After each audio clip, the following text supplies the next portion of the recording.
가정이란 곳은 아무리 강조해도 지나침이 없습니다. 성경을 보면 이 땅의 그 어떤 조직보다도 하나님은 가정을 가장 먼저 만드셨습니다. 또한 가정이 때로는 천국이 되기도 하지만 어떤 이들에게는 지옥이 되기도 합니다.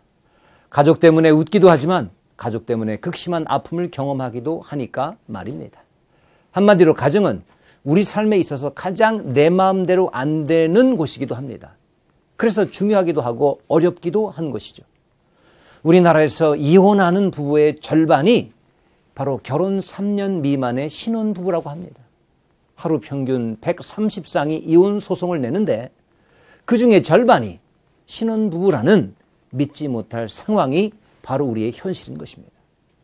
물론 다들 그렇게 멋진 결혼식을 올릴 때에는 자기들의 새 가정이 정말 행복할 줄로만 믿었겠지요. 하지만 어디 사람의 마음먹은 대로만 가정이 이루어진답니까? 물론 우리들의 가정에 풍요도 필요하고 멋진 집과 옷과 먹을거리도 필요합니다. 멋진 가정을 이루기 위해서는 능력도 필요합니다. 하지만 무엇보다 가장 필요한 것은 바로 하나님의 은혜라고 저는 믿습니다. 창세기 47장에 보면 야곱이 바로왕 앞에서 자기가 살아온 130년의 인생을 한 줄로 요약하는 장면이 나옵니다. 바로 나는 험악한 세월을 보냈다라는 것이었습니다.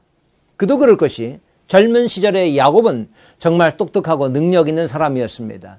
일의 대가를 받지도 못하는 외삼촌 댁에서의 척박한 노동 환경에서도 그가 자신의 재산을 불려가는 것만 봐도 쉽게 알 수 있습니다. 그는 자기가 원하는 여인과도 결혼했습니다. 재산도 남부럽지 않게 얻었습니다. 아들도 12명이나 얻을 정도로 다복했습니다. 이만하면 행복할 수 있는 모든 조건을 다 갖췄다고 볼 수 있지 않겠습니까? 그런데 야곱의 가정에 우환이 끊이지 않는 것입니다. 분명히 모든 조건을 다 갖추었으니 잘 살 줄 알았는데 정말 마음먹은 대로 안 되는 것이었던 것이죠. 자기가 가장 사랑하는 아들 요셉을 10여 년 이상이나 죽은 줄로만 알고 가슴에 묻고 살았고 세겜에서의 딸의 문제로 야곱의 집안이 몰살당할 위기까지 있었으며 4명이나 되는 아내들 사이에서 끊임없는 시기와 질투로 가정은 결코 평안하지 못했습니다. 또 형 에서와의 관계 때문에 늘 야곱은 마음 졸이며 살았습니다. 그래서 자신의 삶에 대한 고백이 험악한 세월을 보냈습니다 라고 얘기할 수밖에 없었던 것이죠. 야곱에게 이제 필요한 것은 하나님의 은혜밖에 없었습니다. 온갖 시도 다 해봤지만 가장 자기 마음대로 안 되는 가정에 유일하게 필요한 것은 하나님의 은혜였던 것입니다. 하나님의 은혜로 우리가 행복도 누리게 되고 그 은혜로 가정의 평안도 선물로 받는 것이지 그 어떤 인간의 노력으로 행복하겠다고 할 수 있겠습니까? 오직 하나님의 축복이 우리 가정 가운데 임해야 하는 것입니다. 결국 야곱은 행복하려는 자신의 노력을 다 내려놓습니다. 주먹을 꽉 쥐고 열심히 살아보려고 애를 쓰는데도 늘 수고와 고통뿐이요 평안은 없었기 때문입니다. 그는 결국 창세기 43장 14절에서 자신의 최후의 집착이었던 아들 베냐민을 내려놓습니다. 내가 자식을 잃게 되면 이르리로다 라는 야곱의 말은 곧 내가 죽으면 죽으리라 와 같습니다.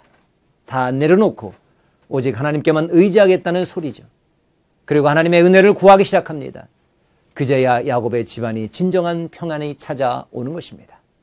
그동안의 상처들이 하나둘 아물기 시작하고 잃은 줄로만 알았던 요셉도 다시 만나게 되었습니다. 흩어졌던 가족이 모두 고센 땅에 합쳐서 거기에 거주하며 평안과 복을 누리기 시작하더라는 것이죠. 험악한 세월을 보냈던 야곱이 이제 드디어 평안을 누리게 되는 것입니다. 야곱은 고센 땅에서 17년을 더 살며 마지막 그의 장례까지도 호상으로 치러집니다. 무엇보다도 그의 자식 12명이 하나도 집을 떠나거나 아버지로부터 분리되지 않고 12지파를 하나씩 이루어 장차 민족을 이루게 되는 것입니다.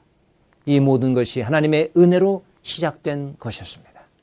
그렇습니다, 여러분. 우리에게 필요한 것은 바로 하나님의 은혜입니다. 하나님이 우리의 가정에 함께 계셔야 하는 것입니다. 사랑하는 여러분의 가정 가운데 하나님의 은혜가 풍성히 넘치기를 주님의 이름으로 축복합니다.